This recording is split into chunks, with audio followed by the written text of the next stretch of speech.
Өткөн жылга салыштырмалуу номиналдуу да, реалдуу турда эмгек акылары жогорулаган. Спорт жаңылыктарынан кыргызстандык дзюдочулар Орусияда өтүүчү дзюдо боюнча Европа кубогуна катышат. Бул тууралуу дзюдо федерациясынан кабарлашты. Маалымат кылайык, Мелдешев 2-13 май аралыгында Орусиянын Оренбург шаарында өтмөкчү.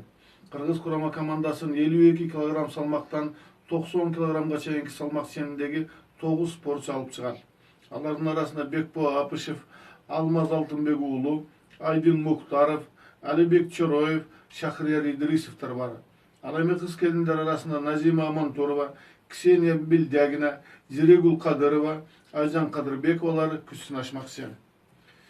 Дүйнөлүк кабарлардан Өзбекстандын президентинин коопсуздук кызматынын башчысы Абдурахим Муминов иштен алынып, өзгөчө кырдаал министринин орун басары болуп дайындалды. Ал эми Ташкенттин жол